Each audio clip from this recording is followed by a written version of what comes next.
Hi everyone, welcome back to the Lux and Time channel.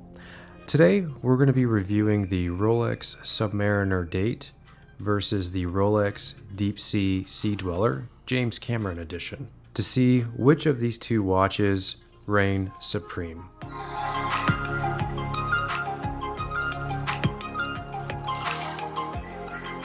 So if you're just tuning in or you're new here, I'm a watch collector and I'm also a gearhead, and on this channel we like to review luxury timepieces as well as gear and even new technology.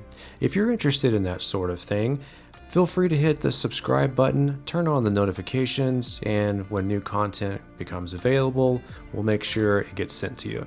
I'm also going to break down the main features of these two watches into different categories. And I'm going to break these down into categories that range from price, movement, depth rating, size and wearability, clasps, eye appeal, and collector appeal. This way we will get a baseline to see which of these two watches is ultimately the better buy.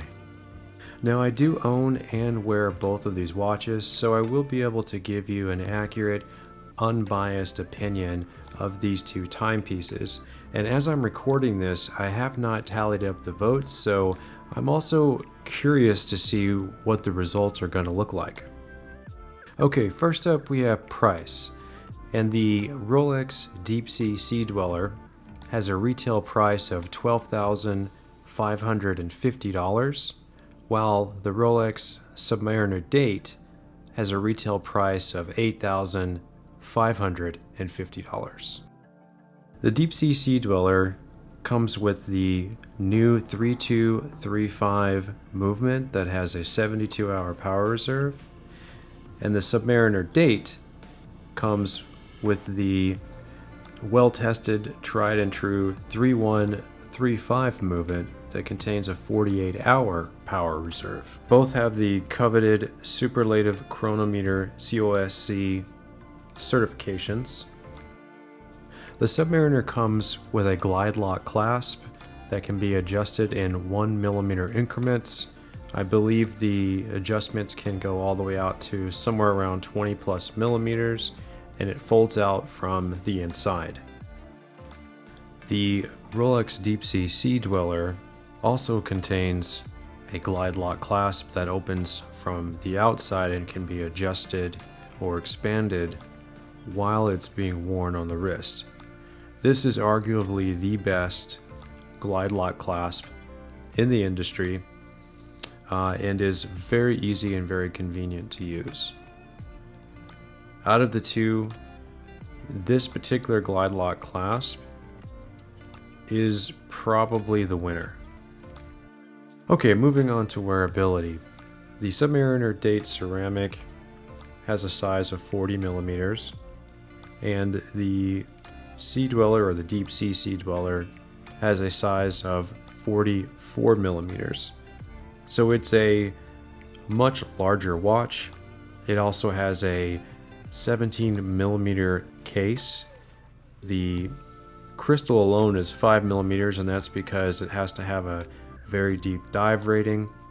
The eye appeal of both of these watches is very undeniable. The Submariner is going to have that classic look, and the Deepsea Sea Dweller is going to have a unique look that most other watches in the industry don't have.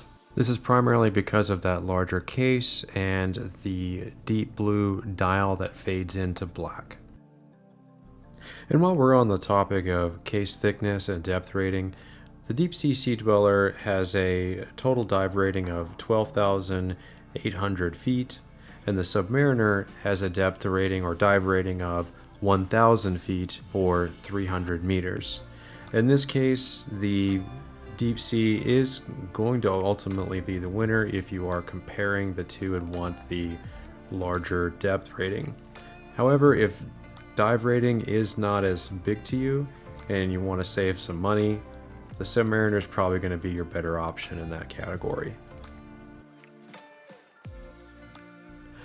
For collector appeal, I think this one is going to have to go to the Deepsea Sea Dweller, mainly because this is the only watch that's ever been made by Rolex that is dedicated to an actual individual, and that would be James Cameron.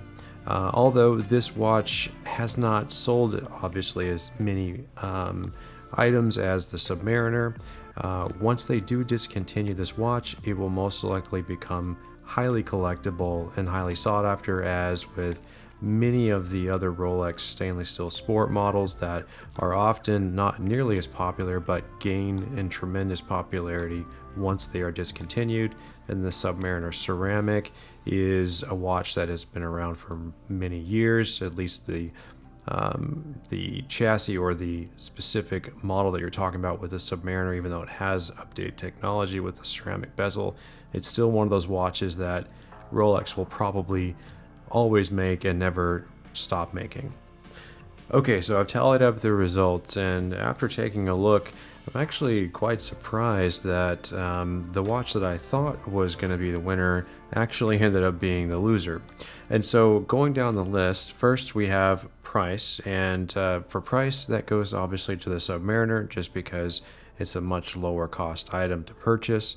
Movement will go to the Deep Sea just because it has the upgraded 3235 movement with the longer power reserve. Depth rating goes to the Deep Sea because obviously it has a much further depth rating than the Submariner.